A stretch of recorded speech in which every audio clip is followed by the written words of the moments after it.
ஆண்டவராக இயேசு கிறிஸ்துவின் நாமத்தினாலே மீண்டும் இந்த ஆன்மீக அறிவியல் இந்த நிகழ்ச்சியில் உங்களை சந்திப்பதில் ரொம்ப சந்தோஷம். போன எபிசோட் தான் நம்ம ஆரம்பிச்சோம். அது உங்களுக்கு பிரயோஜனமா இருந்திருக்கும் என்று கர்த்தருக்குள் நாங்க நம்புறோம். போன எபிசோட்ல ஒரு கொஸ்டினோட நிறுத்தினோம். அதனுடைய கேள்வி, அதுக்கான பதில், அதோட கூட நம்ம இத தொடங்கணும்னு நான் விரும்புறேன். மத்த காரியங்கள நம்ம பின்னாடி பேசலாம். Praise the Lord brother. Praise the Lord. உங்கள சந்தித்ததுல ரொம்ப சந்தோஷம். Once again thank you so much for your invitation. போன எபிசோட்ல நம்ம நிறுத்தும்போது, நிகழ்ச்சியில என்ன சொல்லி நிறுத்துனோம்னா, நெறைய பேருக்கு பிலீஃப் இருக்கு. அதாவது ஆண்டவர நம்புறாங்க. ஆண்டவர் தான் மெய்யான தேவன்ங்கிறது தெரியுது. பட் பிரசன்ட் பண்ண தெரியல. அதுக்கு நீங்க கூட ஒரு உதாரணம் சொன்னீங்க. அது என்னன்னா, திருத்துவம் இருக்கு. திருத்துவத்த பத்தினதான புரிதல் இருக்கு. ஆனால் அதை மத்தவங்க கேட்கும்போது என்ன செய்யல? சொல்லத் தெரியல அப்படின்னு சொல்லி. அத பத்தி நீங்க அதுலருந்தே ஆரம்பிக்கலாம்னு நெனைக்கிறேன். நீங்க என்ன நெனைக்கிறீங்க? கட்டாயமா. So once again praise to Jesus. Thanks for your invitation. So நீங்க சொல்லும்போது அதோட ஒரு சின்ன ஒரு இன்ட்ரோ மட்டும் பார்த்துட்டு, அந்த திருத்துவத்த வச்சே ஒரு ஐ திங்க் ஒரு எபிசோட் போடலாம்னு நெனைக்கிறேன். நீங்க என்ன நெனைக்கிறீங்க? ஆவியானவர் லீட் பண்ணாருன்னா பண்ணலாம். ஒண்ணும் பிரச்சனையே இல்ல. ஆமா. ஏன்னா நெறைய பேரு லாஸ்ட் இந்த சயின்ஸ் சயின்ஸ்ல கேட்டிருந்தாங்க. திருத்துவம் 1ஆ 3ஆ? இது ஒரு பெரிய கொஸ்டினா 2, 3 பேட்டர்ன் வந்திருந்தது. அப்ப இந்த சயின்ஸ் அண்ட் சயின்ஸ் ப்ரோகிராம்க்கு அது ரிலவன்ஸ் இல்லாதனால நம்ம அத அப்ப அட்ரஸ் பண்ணல. ஆனா ஐ திங்க் இதுல அட்ரஸ் பண்ணலான்ட்டு என்னுடைய ஆண்டவருக்குள்ள நான் விசுவாசிக்கிறேன். காட் லீட் பண்ணா நீங்க பண்ணுங்க. அதான் இந்த புரோகிராம் வந்து ஜனங்கள வந்து என்லைட் பண்றதுக்கும், அதே நேரத்தில கர்த்தருக்குள்ள வளர்றதுக்கும் தான் யூஸ் பண்ணணும் இந்த புரோகிராம். அப்படிதான் நம்ம ஆண்டவர் நம்மள டிசைன் பண்ணியிருக்கிறாரு. ஸோ தைரியமா நம்ம செய்யலாம் அத பத்தி. ஸோ பிரசன்டேஷனுக்கு இப்ப நீங்க சொன்னீங்க இல்லையா? என்னுடைய லைஃப்ல நான் புரிஞ்சுக்கிட்டது, பிரசன்டேஷனுக்கு முன்னாடி 2 விஷயம் நம்ம கிளியரா இருக்கணும். ஒண்ணு வந்து நம்புறது, பிலீஃப்ங்கிற ஒரு வார்த்தையில நம்ம சொல்றோம். இன்னொன்னு வந்து கன்விக்ஷன். கன்விக்ஷன்ங்கிற வேர்டுக்கு தமிழ்ல எனக்கு சரியா சொல்லத் தெரியல. ஆனா நான் புரிஞ்சுக்கிட்டது எப்படின்னா, பிலீஃப்னா நான் நம்புறேன். கன்விக்ஷன் தான் எனக்கு தெரியும். நான் ஒரு விஷயத்த நம்புறதுக்கும், எனக்கு தெரியுங்கிறதுக்கும் வித்தியாசம் இருக்கு. அதாவது அந்த நம்புறத ஒரு உறுதிப்படுத்துறது தான் எனக்கு தெரியுங்கிறது. நான் ஒரு விஷயத்த நம்புறேன். இப்ப எனக்கு உறுதியா இருக்கு. அது மாரி எனக்கு ஒரு கன்ஃபர்மேஷன் இருக்கு. அதுதான் கன்விக்ஷன் அப்படின்னு நீங்க சொன்னத வச்சு நான் சொல்றேன். ஆமா. ஃபார் எக்ஸாம்பிள் கிறிஸ்துவ கடவுளா நான் நம்புறதுக்கும், கிறிஸ்துவ எனக்கு தெரியுங்கிறதுக்கும் வித்தியாசம் இருக்குல்ல. 100% நல்ல எக்ஸாம்பிள். ரொம்ப நல்லா தெரியுங்க. நான் அவர நம்ப மட்டும் இல்ல. எனக்கு நல்லா தெரியும் அவர. அவருக்கும் என்னைய தெரியும். எனக்கும் அவர நல்லா தெரியும். அப்படின்ற ஒரு அனுபவத்துக்கு வரோம் இல்லையா? ஐ திங்க் அதுதான் பிரசன்டேஷனோட ஃபவுண்டேஷனா நான் பார்க்குறேன். நான் பல நேரத்தில மெசேஜ்ல அத யூஸ் பண்ணியிருக்கேன். அதாவது நெறைய அரசியல் தலைவர்கள் கிறிஸ்துவை பத்தி மேடையில பேசுவாங்க. வசனக்கோட்டோட கூட பேசுவாங்க. ஆனால் அவங்க பேசுறது சபையில ஊழியக்காரங்க, விசுவாசிகள் கிறிஸ்துவ பத்தி பேசுறதுக்கும் டிஃபரன்ஸ் இருக்கு. 2 பேரும் வசனம் எடுத்து தான் பேசுவாங்க. ஆனா 2 பேரும் ஆழமா விஷயங்கள சொல்லுவாங்க. ஆனால் அவங்க அந்த வசனத்துக்கு கொடுக்கறதுக்கும், ஏன்னா அவங்க அரசியல் ரீதியாக அத எடுத்து பேசுவாங்க. அதே நேரத்தில இயேசுவை அனுபவ ரீதியா உணர்ந்தவங்க பிரசன்ட் பண்றதுக்கும் டிஃபரன்ஸ் இருக்கு. ரொம்ப அழகா சொன்னீங்க. நீங்க சொல்றதுல இன்னொரு ஒரு பாயிண்ட்டு, இந்த வசனம் பேசுறோம் இல்லையா? சில நேரம் நம்மளோட அவங்க நல்லா பேசுவாங்க. ஆ பிரசன்டேஷன் ரொம்ப நல்லா இருக்கும். பிரசன்டேஷன் நல்லா இருக்கும். ஆனா, அவங்க வந்து படிச்சத பேசுறாங்க. நம்ம தெரிஞ்சத பேசுறோம். தெரிஞ்சத, புரிஞ்சத, அறிஞ்சத பேசுறோம் நம்ம. ஆமா. ஸோ அந்த கன்விக்ஷன் இருந்ததுன்னா, அதுதான் வந்து பிரசன்டேஷனுக்கு ஃபவுண்டேஷனா நான் பார்க்குறது. அப்போ ஒரு விஷயத்தை ஆழமா தெரிஞ்சுக்கிட்டு, அதுக்கப்புறம் பேசுறது நல்லாருக்கும்னு நீங்க சொல்ல வர்றீங்க. அறிஞ்சா தான் அதாவது தெரிதலுக்கும் இப்ப நீங்க தெரிதல்னு ஒரு வேர்ட் யூஸ் பண்ணீங்க இல்லையா? தெரிதலுக்கும் அறிதலுக்கும் வித்தியாசம் இருக்கு இல்லையா? ஆமா. எனக்கு தெரியும். ஒரு ஒரு பெரிய அரசியல்வாதிய எனக்கு தெரிஞ்சிருக்கலாம். அவர் பேர் எனக்கு தெரியும். ஆனா எனக்கு ரொம்ப க்ளோஸா இருக்கவர நான் பர்சனலா தெரியுமான்றது. அந்த தெரியல. பர்சனலா தெரியுமா? கிரைஸ்த நம்ம பர்சனலா தெரிஞ்சுக்கிட்டா, அதுதான் பிரசன்டேஷனுடைய ஃபவுண்டேஷனே. அப்போ கிறிஸ்துவை பத்தினதான ஒரு மிகச் சிறிதான புரிதலும், அறிதலும் இருந்து, அதுக்கப்புறம் போய் சொன்னா, அவங்க கேட்கிற கேள்விகளுக்கு ஏன்னா நம்ம போன வாட்டி அதில தான் நம்ம நிறுத்தணும். நெறைய பேரு நம்மகிட்ட சத்தியத்த கேட்கறாங்க. ஆனா, அவங்களுக்கு திருப்பி பதில் சொல்றதுக்கு நம்ம ஆட்களுக்கு தெரியல. நான் எப்பவுமே நினைப்பேன். என்ன அப்டின்னா, ஆ பிரசன்டேஷனுக்கு ஆவியானவர் தான் உதவி செய்றார். அதுல மாற்று கருத்தே இல்ல. சான்ஸே இல்ல. அவர் மட்டும் தான். அவர் மட்டும் தான் சார். அதுக்காக நான் பைபிள் படிக்காம இருக்கிறது சரின்னு ஆகாது. அவர் தானே பேச போறாரு. இல்லையா? அவர் தான் அந்த இடத்துல பிரசன்ட் பண்ண ஹெல்ப் பண்ண போறாரு. ஆனா, நான் பண்ண வேண்டிய பிரிப்பரேஷன்னு ஒண்ணு இருக்கு. நான் பட வேண்டிய ஆயத்தம்னு ஒண்ணு இருக்கு. அதாவது ஒரு பையன் என்ன பண்ணான்னா, ஸ்கூலுக்கு போயிட்டு, ஆ ஆண்டவர் அறிஞ்ச பையன் தான். போனானா, படிக்காம போயிட்டானா, கர்த்தர் என்ன காப்பாத்துவார் அப்படின்னு சொல்லிட்டு. படிக்காம போயிட்டானா. ஒரு கொஸ்டின் பேப்பர்ல ஒண்ணுமே அவனுக்கு தெரியல. வசனம் எழுதி வச்சுட்டு வந்துட்டானா. என்ன எழுதிட்டான்னா, இரக்கம் உள்ளவர்கள் பாக்கியவான்கள் தேவனிடத்துல இரக்கம் பெறுவார்கள் அப்படின்னு சொல்லி. யாருன்னா டீச்சருக்கு. ஸோ இப்ப இவனுக்கு சப்ஜெக்ட் தெரியாது. சப்ஜெக்ட் தெரியாது. ஆனா இவனுக்கு என்னன்னா மார்க் வேணும். அந்த மாரி தான் பிரிப்பரேஷன் இல்லாம போய் எக்ஸாமினேஷன்ல உட்கார்ற மாரி. நீங்க பண்ண வேண்டிய பிரிப்பரேஷன பண்ணணும். ரெடியா இருக்கணும். ஆனால் அங்கே ஆண்டவர் பண்ண வேண்டிய பிரசன்டேஷன அவர் பண்ணுவார். பிரிப்பரேஷன் இல்லாம பிரசன்டேஷன் வராது. ஆனால் நீங்க பண்ண பிரிப்பரேஷன அவர் எப்படி பிரசன்ட் பண்ணணுங்கிறது அவர்கிட்ட இருக்கு. அவர் எடுத்துப்பாரு. அந்த நேரத்துல நீங்க ரொம்ப நல்லா பிரசன்ட் பண்ணியிருப்பீங்க. பிரிப்பரேஷன் பண்ணியிருப்பீங்க. அதுல ஒரு பாயிண்ட்ட வச்சு அவர் மெசேஜையே முடிச்சுருவாரு. சில நேரத்துல நீங்க பிரிப்பேர் பண்ணிட்டு போயிருப்பீங்க. அத விட 100 மடங்கு அவர் பேசிட்டு இருப்பாரு. ஸோ நம்ம என்ன சொல்ல வரோம் அப்படின்னா, நீங்க இயேசுவ பத்தி சொல்லணும். அல்லது இந்த மாரி கேள்விகள் கேட்கறாங்க. பகுத்தறிவு அப்படின்ற பேர்ல கேள்வி கேட்கறாங்க. சயின்ஸ்ங்கிற பேர்ல கேட்கறாங்கன்னா, முதல்ல நீங்க கொஞ்சம் பிரிப்பேர் ஆகுங்க. ஆவியானவர் துணையோட பிரிப்பேர் ஆகுங்க. அதற்கு பிறகு நீங்கள் பண்ண வேண்டிய பிரசன்டேஷன் ஆவியானவர் உங்களுக்கு உதவி செய்வார். அது நல்லா புரிஞ்சுக்கோங்க. அத பத்தின உங்களுக்கு முதல்ல உத்தரம் ஒரு ஒரு கான்ஃபிடென்ட் இருக்கணும். நீங்க நம்புறத பத்தி. அதானே சொல்ல வர்றீங்க? எக்ஸாக்ட்டா. ஆக்சுவலி நீங்க சொன்னதுல ஒரு பாயிண்ட் நான் ஆட் பண்ண விரும்புறேன். பிரிப்பரேஷன் பண்ணாம போய் நின்னோம்னா, அதுக்கு என்ன அர்த்தம்னா, அத நான் பொருட்டா எடுக்கலன்னு அர்த்தம். அட்வான்டேஜா எடுத்துட்டு போய், நான் ஏதாவது போய் கதைய சொல்லுவேன். காட் வந்து காப்பாத்துவாருன்னு சொல்றது, அவர் அலட்சியப்படுத்துற ஒரு விஷயமா தான் நான் பார்க்குறேன். ரொம்ப சந்தோஷம் மேடம். ஏன்னா, இதுல தான் நம்ம போன எபிசோட நிறுத்தணும். ஸோ அதுலருந்து அப்படியே ஸ்டார்ட் பண்ணா கரெக்ட்டா இருக்கும்னு யோசிச்சேன். சரி, இப்ப நம்ம அந்த பிலீஃப்குள்ள வந்து பிரசன்டேஷன் பத்திலாம் தெரிஞ்சிருச்சு. இன்னைக்கு உள்ள ஜெனரேஷனுக்கு, இப்போ உள்ளவங்களுக்கு இந்த அறிவுசார் உலகம், இதுக்கு பேரு அறிவுசார் உலகம் ஆயிருச்சு. நாலேட்ஜ் வேர்ல்டு அப்படின்னு. இப்ப இந்த காலகட்டத்தில் ஆ ஒரு ஜென்ஸி அப்படின்னு நம்ம சொல்லக்கூடிய இந்த பிள்ளைகள், இவர்கள் மத்தியில ஏன்னா நெறைய பெற்றோருக்கு இன்னைக்கு இருக்கிற கவலைகள்ல ஒண்ணு. அவங்களுக்கு நல்ல ஸ்பிரிச்சுவாலிட்டி பெற்றோருக்கு இருக்கு. பசங்கள சர்ச்சுக்கு கூட்டு போறாங்க. பசங்களும் கரெக்ட்டா சண்டே வராங்க. பட் இவங்களுடைய எதிர்பார்க்கிற ஸ்பிரிச்சுவாலிட்டி பசங்ககிட்ட இல்ல. நெறைய உள்ளுக்குள்ள வந்து புழுங்கிக்கிட்டு இருக்காங்க பேரண்ட்ஸ். ஸோ இந்த ஜென்ஸிக்கு நம்ம எப்படி இத சொல்லலாம்? என்ன அவங்களுக்கு தேவை இன்னைக்கு? ஸ்பிரிச்சுவல் தேவை என்ன அப்படிங்கிற மாரி சொன்னீங்கன்னா நல்லாருக்கும். டெஃபினட்டா. இப்ப ஜெனரேஷன் ஜிங்கிறது நம்ம 2000க்கு அப்புறம் வந்த ஜெனரேஷன் சொல்றோம். அதுக்கு முந்தின தான் 90ஸ் கிட்ஸ் நம்ம கலோக்கியலா சொல்லுவோம். இப்ப இந்த கிட்ஸ் கிட்ட இப்ப இருக்கிற 2000க்கு மேல இருக்க கிட்ஸ் கிட்ட என்ன பெரிய பிரச்சனைனா, நீங்க பார்த்திருப்பீங்க. நீங்க ஏதாவது ஒண்ணு சொல்லுங்க. சொன்ன உடனே என்ன பண்ணுவாங்கன்னா, Google எடுத்துட்டு வந்து உங்களுக்கு காமிப்பாங்க. நீங்க சொன்னது ரைட்னாலும் உங்களுக்கு காமிப்பாங்க. நீங்க சொன்னதுல அவங்களுக்கு ஏதாவது மாறுபாடான கருத்து இருந்துச்சுனாலும் காமிப்பாங்க. பயங்கரமா நான் அனுபவப்பட்டுருக்கேன் பாரு இதுல. நான் மெசேஜ் குடுத்துட்டே இருக்கும்போது, ஒரு கூட்டத்துல 4 வாலிபர்கள் பின்னாடி உட்காந்து மொபைல் நோண்டிட்டே இருக்காங்க. எனக்கு இந்த செய்தி குடுக்கும்போது மொபைல் நோண்டுனா கொஞ்சம் கோவம் வரும். என்னடா இவங்க செய்திய கேட்காம இப்படி ஃபோன் பார்த்துட்டு இருக்காங்களே அப்படின்ட்டு. சரி விட்டுட்டேன் அவங்கள. கூட்டம் முடிஞ்ச பிறகு அந்த பசங்க வந்தாங்க. அந்த யங்ஸ்டர்ஸ் எல்லாமே வந்தாங்க. அங்கிள் நீங்க சொன்னதெல்லாம் கரெக்ட்டா தான் இருந்துச்சு அப்படின்னானுங்க. நான் சொன்னேன், "என்னப்பா சொல்றீங்கன்னு?" "நீங்க போட போட எவிடன்ஸ் பார்த்தோம். எல்லா எவிடன்ஸும் கரெக்ட்டா தான் இருக்குது" அப்படின்னு. இன்னைக்கு இதுதான் எனக்கு அன்னையிலிருந்து ரொம்ப நான் ஒரு மாரி ஆயிட்டேன். எப்படி ஆயிட்டேன்னா, இனி எடுக்கிற எவிடன்ஸ ஒரு தடவைக்கு 3 தடவ என்ன பண்ண வேண்டியிருக்கு? ரொம்ப கேர்ஃபுல்லா எடுக்க வேண்டியிருக்கு. ஏன்னா, ஸ்பாட்ல எடுத்து பார்த்துக்கிட்டே இருக்காங்க. சொல்றது சரியா? தப்பா? இல்லன்னா இமிடியேட்டா அங்கேயே சொல்லிர்றாங்க. இவர் தப்பா பேசுறாரு. இது ராங்கா இருக்கு அப்படின்றது. ஸோ நீங்க சொன்னா எனக்கு அது ஞாபகத்துக்கு வந்துருச்சு. இத பண்ண உடனே பேரண்ட்ஸ்க்கும் பார்க்குறவங்களுக்கும் எப்படி தோணும்னா, "பார்த்தீங்களா என் புள்ள எவ்வளோ பிரில்லியன்ட்டா இருக்கு. எவ்வளோ புத்திசாலித்தனமா நம்ம சொல்லி முடிக்கிறதுக்குள்ளயே வந்து கரெக்ட்டா தப்பான்றத பார்த்து சொல்ற அளவுக்கு அட்வான்ஸ்மென்ட் இருக்கு." அப்படிங்கிற மாரி தெரியும் இது.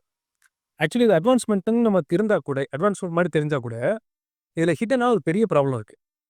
நடுவுல ஒரு ஒரு சில மாசங்களுக்கு முன்னாடி வேர்ல்ட் எக்கனாமிக் ஃபோரம்ல ஒரு ஆர்டிக்கிள் படிச்சேன். அவங்க என்ன சொல்றாங்க, இந்த ஜெனரேஷன் இந்த மொபைல் ஃபோன்ல எல்லாத்துக்கும் உடனே உடனே பார்த்து வராங்க இல்லையா? இது வந்து anxious ஜெனரேஷன்ங்கிறாங்க.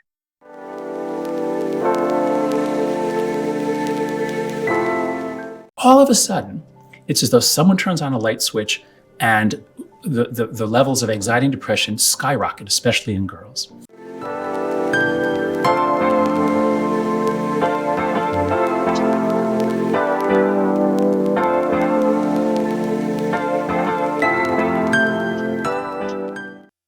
By 2015, they've traded in their flip phones for smartphones with a front-facing camera, high-speed internet, and super addictive, super viral social media on the phone, which wasn't possible in 2010.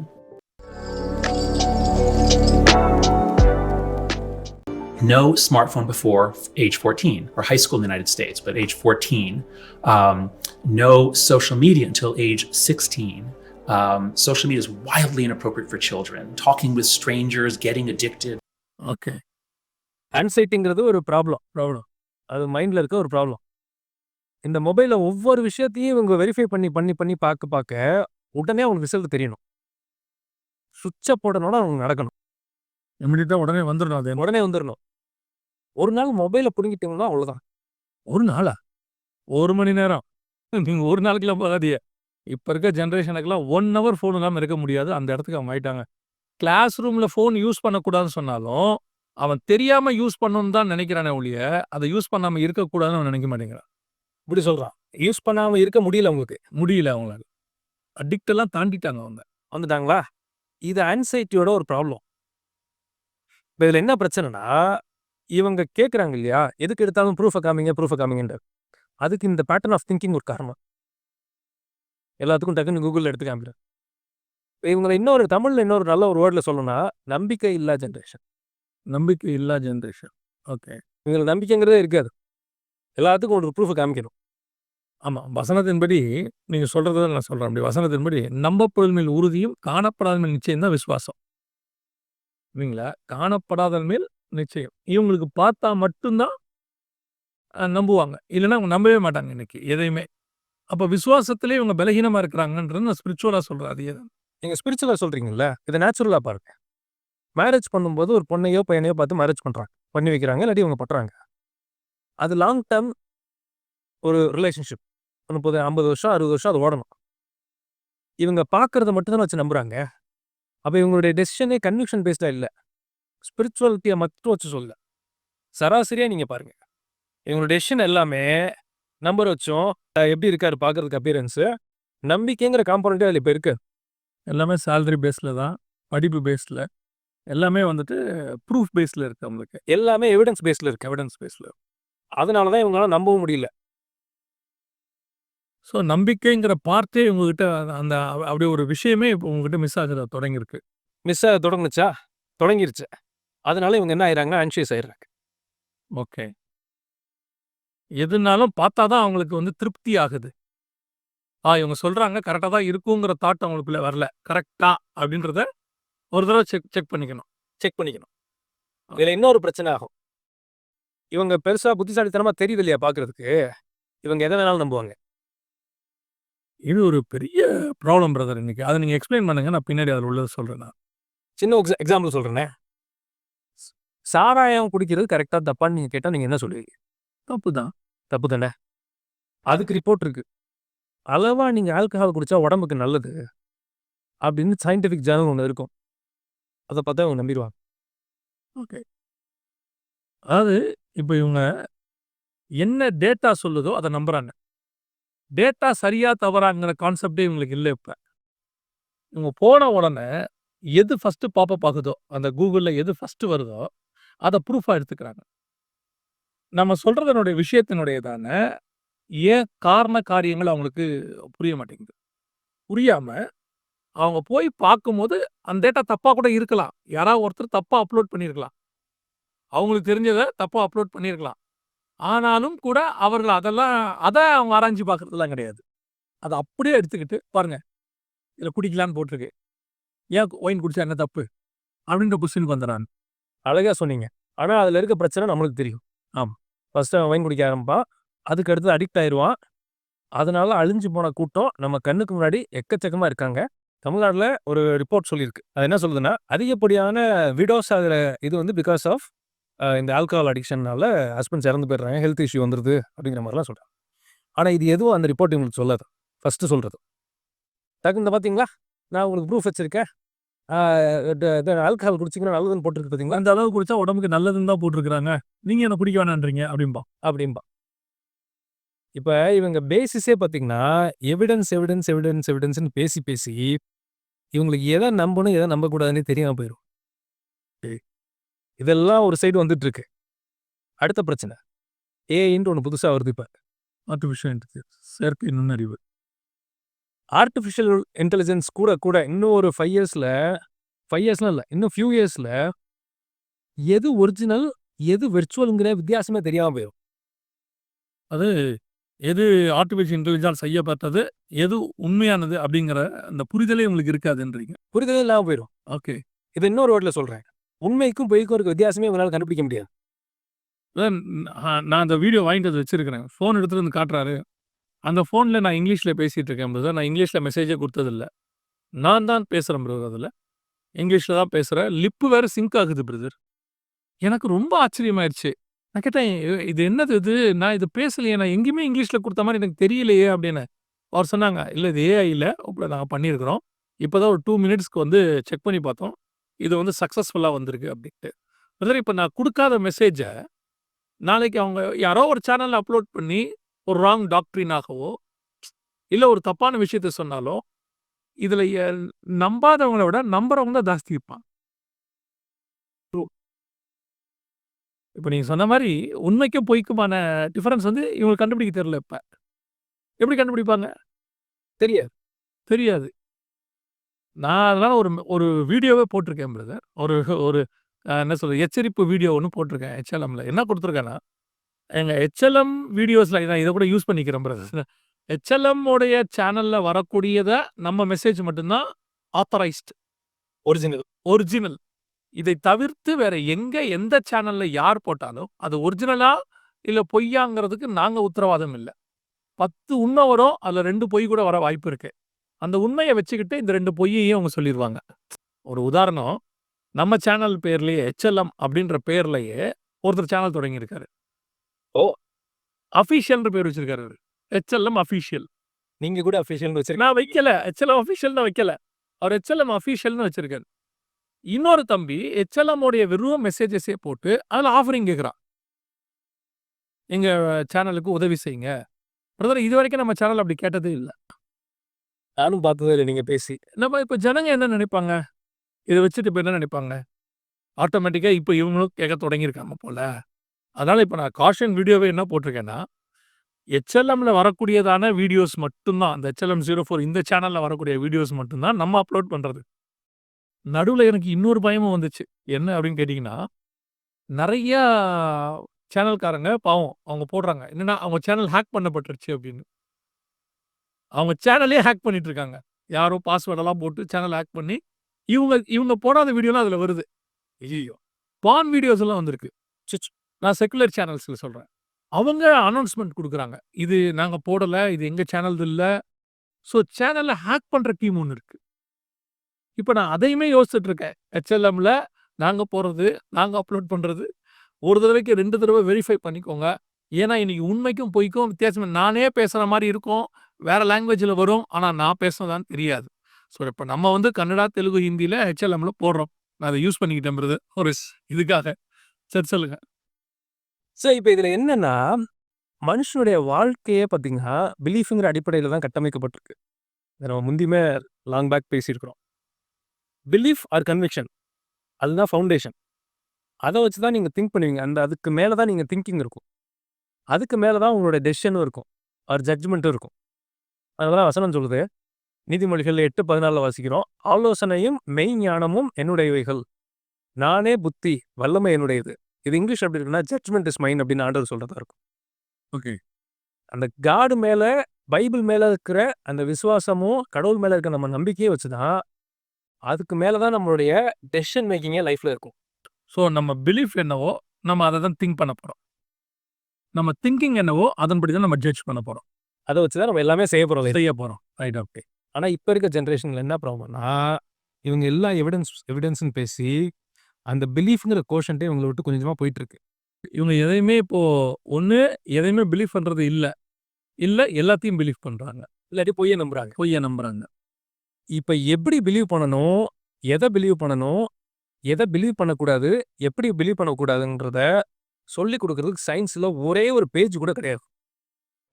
இவங்களுக்கு இந்த விஷயத்த சொல்லிக் குடுக்குறது சயின்ஸ் சொல்ல முடியாது. Science சொல்ல முடியாது. இத யாரு சொல்லிக் குடுப்பா?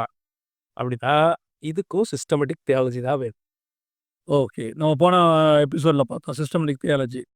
முறைப்படுத்தப்பட்டதான இந்த இறையியல் பாடம். ஆமா, இறையியல் படம். இறையியல்னா என்ன? அப்படின்னு சில பேர் யோசிப்பாங்க. தியாலஜி. அப்ப இதுக்கு நம்ம தெரிஞ்சுக்கிறதுக்கு அப்ளை பண்ண போற டொமைன் பார்த்தீங்கன்னா, எட்டிமாலஜி அப்படின்னு ஒண்ணு இருக்கு.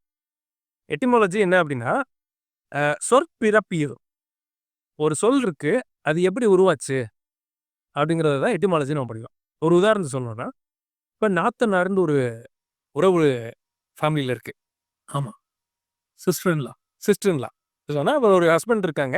அவருடைய அக்காவோ, தங்கச்சியோ ஒய்ஃப்க்கு நாத்தனார்ன்னு வரும். இந்த நாத்தனார்ங்கிற வேர்ட் எப்படி வந்துச்சு அப்படின்னு பார்த்தீங்கன்னா, அ விவசாயம் பண்றவங்களுக்கு புரியும். ஃபர்ஸ்ட்டு வந்து விதைய போட்டு ஒரு இடத்துல நாத்து உருவாக்குவாங்க.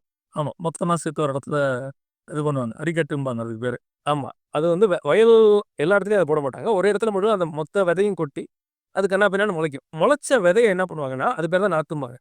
அத பிடுங்கி வயல்ல எங்க வைக்கணுமோ வரிசையா நடுவாங்க. வரிசையா நட்டுக்கிட்டே போவாங்க. அதான் நாத்து நடுறதும்பா. அதான் ஒரு 10 அரிக்கட்ட அங்கங்க வச்சுட்டு, அத முளைக்கிற வரைக்கும் வெயிட் பண்ணுவாங்க. அப்புறம் அந்த 10 அரிக்கட்ட 10 பேர் எடுத்து, ஆளுக்கு வரிசையா நட்டுக்கிட்டே போவாங்க. ஆமா. இந்த நாத்தனாருங்கிற பேர் எப்படி வந்துச்சுன்னா, இந்த நாத்துங்கிறது அங்கேயே இருக்க போற இடம் கிடையாது. அதே மாரி இந்த பெண்ணும் அந்த வீட்லயே இருக்க போற ஆள் கிடையாது. அத எடுத்து இன்னொரு வீட்ல மேரேஜ் பண்ணி கொடுக்க விளைந்தது ஒரு இடம், நடப்படுவது ஒரு இடம். நாற்று ஆனா அங்கருந்து போச்சு. அவ தான் இவங்க நாத்தனார். ஒரு இடத்துல பிறந்து இன்னொரு இடத்துக்கு போறாங்க. ஸோ இதுதான் வந்து அந்த சொல்லு உருவானதுக்கு அந்த ஸ்டோரி. அதே மாரி தியாலஜி அது இறையியல். இறையியல் அப்படிங்கிறது தியாலஜி. தியோஸ்னா கிரீக்ல வந்து பார்த்தீங்கன்னா காட். லாஜினா நம்மளுக்கு தெரியும் study. Study about God. Okay. தியாலஜின்னா தேவனை பற்றி படிப்பது. அதாவது சிஸ்டமேட்டிக்கா படிப்பது. ஒருவேளை இப்ப கேட்பாங்க, நாங்க வாரம் வாரம் நம்ம போய் இப்ப சர்ச்சுக்கு போய் நம்ம கேட்கறது தியாலஜி கிடையாதா? அப்படின்னு இல்லன்னு நான் சொல்லல. அதையே ஒரு வரமுறைக்கு டெஃபனேஷனோட நம்ம யூசுவலா டெஃபனேஷன்ங்கிறது ரொம்ப முக்கியம். டெஃபனேஷனோட படிச்சு ஒரு சிஸ்டமேட்டிக்கா படிக்கிறது தான் நம்ம சிஸ்டமேட்டிக் தியாலஜின்னு சொல்லிட்டு. அதத்தான் சர்ச்சஸ்ல முந்தி, இப்ப நெறைய சர்ச்சுல நிறுத்திட்டாங்க. முந்தி பல சபைகள்ல வேத பாடம்னு ஒண்ணு வச்சிருப்பாங்க. Bible study.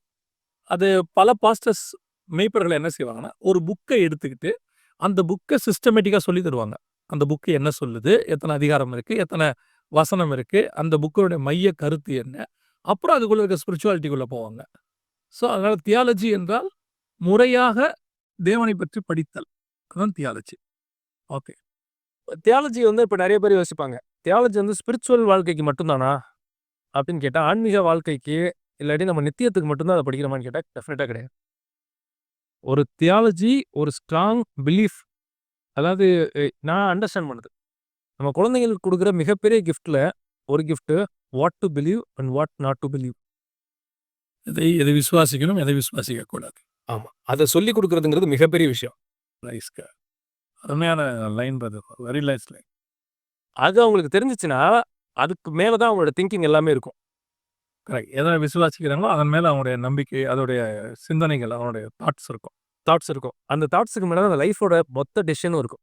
அவன் எடுக்க போற எல்லா முடிவும் அதன் அடிப்படையில தான் இருக்கு. ஆமா. அவங்க வாழ்நாள் ஃபுல்லா எடுக்க போற முடிவுலாம் பார்த்தீங்கன்னா, அந்த டெசிஷன வச்சு தான் அவங்க ஜட்ஜே பண்ணுவாங்க ஒரு விஷயத்த. அப்போ பெற்றோர் முதல்ல பிள்ளைகளுக்கு எதை நம்பணுங்கிறத சொல்லிக் கொடுக்கணும், எதை நம்பக்கூடாதுங்கிறத சொல்லிக் கொடுக்கணும். எப்படி நம்பணும், எப்படி நம்பக்கூடாது, இதெல்லாம் சொல்லிக் குடுக்கணும். எதை சொல்லிக் கொடுக்கணும்? பெற்றோர் இப்ப சொல்லிக் கொடுக்கறது எதுன்னா, எது எதிர்காலம்? எதை படிச்சா நீ நல்லா இருப்ப? எதை படிச்சா நல்லா சம்பாதிப்ப?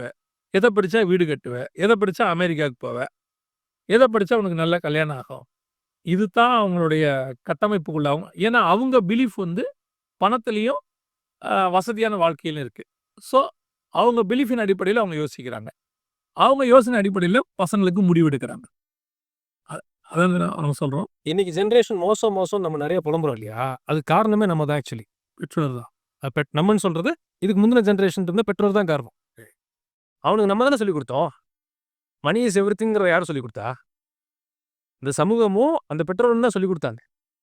ஆனா என்னன்னா, இவங்க இந்த பிலீஃப கரெக்ட்டா சொல்லிக் குடுக்கும்போது, அவங்க டிசைன்மென்ட், அவங்க எப்படி திங்க் பண்ணணும், அவங்களுடைய ப்ரொஃபஷனல் லைஃப்ல அவங்க எப்படி இருக்கணும், ஃபேமிலி லைஃப்ல எப்படி இருக்கணும், அவங்களுடைய பெர்சனல் லைஃப்ல எப்படி இருக்கணும், இது எல்லாத்தோட கூறும் பார்த்தீங்கன்னா, இந்த நம்பிக்கையில தான் இருக்கு.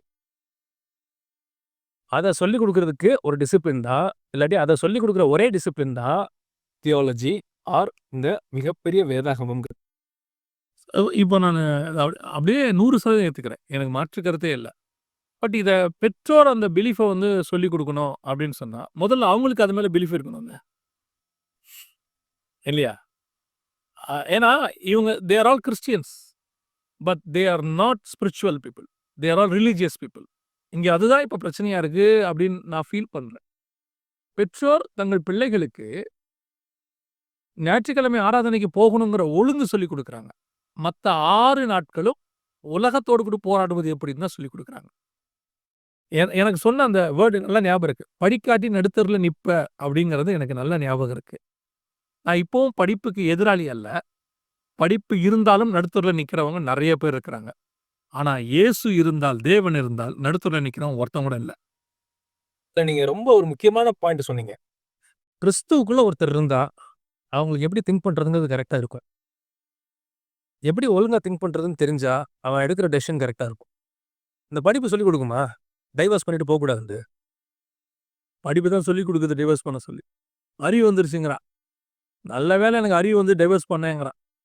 எங்க அப்பா, அம்மாலாம் அறிவு கெட்டத்தனமா 30 வருஷம் இதே பிரச்சனையில வாழ்ந்துட்டு இருந்தாங்க. இப்ப நல்ல வேளை பார்த்தேன் சரியில்ல 3 மந்த்ஸ் முடிச்சுட்டேன்ட்டான். காரணம் அறிவுதாங்கிறான் அவன். நான் சொல்லல. இன்ஸ்டால போடுறாங்க அவங்க சொல்றான். இன்னும் அடுத்த 10 வருஷம் கழிச்சு அவன் என்ன செய்வான்? அது அவனுக்கு யோசிக்க தெரியாது. ஸோ இதெல்லாம் சொல்லிக் குடுக்குற ஒரு விஷயம் தான் பார்த்தீங்கன்னா, நம்மளுடைய வேதாகமம் ஆண்டவருக்கு எடுத்த காரியம். இது சரியா இருந்துச்சுன்னா, டெஃபினிட்டா அவங்க எந்த சூழ்நிலையும் வின் பண்ணி வருவாங்க. யோசிச்சு பாருங்க, ஆரம்ப காலத்து கிறிஸ்தவங்களுக்கு எவ்வளோ பிரச்சனை வந்துச்சு. அவங்க பிரச்சனைய தானே ஜெயிச்சாங்க. சூழ்நிலைய தானே அவங்க ஜெயிச்சாங்க. ஆனா நம்மளுக்கு இன்னைக்கு இருக்கிற ஜெனரேஷன் ஏன் பண்ண முடியலன்னா, ஃபவுண்டேஷன் அந்த பிலீஃப்ங்கிற ஃபவுண்டேஷன்ல இருக்கிற ப்ராப்ளம். இவங்க எல்லாருமே பிரச்சனைய விட்டு ஓரம் போய், பிரச்சனை இல்லாத இடத்துல இருக்கணும்னு போகுறாங்க. அங்க ஒரு பிரச்சனை வருது. திருப்பி அங்க இன்னொரு இடத்துக்கு போறாங்களே ஒழிய, நின்னு பிரச்சனைய ஃபேஸ் பண்ணணும்னு இவங்களுக்கு தெரியல. ரொம்ப ரொம்ப ட்ரூ நீங்க சொல்றது. அப்ப அந்த நின்னு ஃபேஸ் பண்ணணுங்கிறதான அந்த பிலீஃப தியாலஜி தான் சொல்லிக் குடுக்கும். பைபிள் தான் சொல்லிக் குடுக்கும். பைபிள் தான் சொல்லிக் குடுக்கும். ஆண்டவர் தான் சொல்லிக் குடுப்பாரு. அப்ப ஆண்டவர் சொல்லிக் குடுக்கும்போது அவன் அத திங்க் பண்ணுவான். பிலீவ் பண்ண ஆரம்பிச்ச பிறகு. அவன் திங்க் பண்ணா அவன் ஜெயிப்பான் ஜட்ஜ்மென்ட்ல. 200% ஜெயிப்பான். அப்போ இன்னைக்கு உள்ள தலைமுறையும், அடுத்து வரப்போற தலைமுறைக்கும் மிக முக்கியமாக நீங்க சொல்லக்கூடிய லைன், எதை நம்பணும்? எதை நம்பக்கூடாது? எப்படி நம்பணும்? எப்படி நம்பக்கூடாது? அப்படிங்கிறத நீங்க சொல்லிக் குடுக்கணும். அதோட சேர்த்து இதை எப்படி அடுத்தவங்களுக்கு சொல்லிக் குடுக்குறது? இந்த ஆஸ்பெக்ட் நம்ம பார்க்குறோம். அப்போ இதத்தான் நம்ம அவங்களுக்கு சொல்லிக் குடுக்க போறோம். ரொம்ப பிரதர் ஆக்சுவலி இது வந்து ரொம்ப டீப்பா இருக்கு. அதாவது இது என்னன்னா, பேஸ்மென்ட் ஃபார் அ லைஃப் அப்படின்னு இருக்கு. ரொம்ப சந்தோஷம் பிரதர். நேரம் முடியுது. கர்த்தர் சித்தமானால் நம்ம வருகிற இதோட தொடர்ச்சியை நம்ம பார்த்து கர்த்தர் நமக்கு உதவி செய்வார் பார்க்கறதுக்கு. இந்த நிகழ்ச்சிக்கு நீங்க வந்ததுக்கு ரொம்ப நன்றி. பிரதருடைய வாய்ஸ் ஆஃப் பைபிள் அப்படிங்கிறதான சேனலை மறந்துடாதீங்க. அதில் போய் பாருங்க. இன்னும் நிறைய விஷயங்கள் பிரதர் அதில் பண்றாங்க. கர்த்தர் சித்தமானால் வருகை தாமதிக்குமானால் மீண்டும் உங்களை சந்திக்கிறோம். God bless you.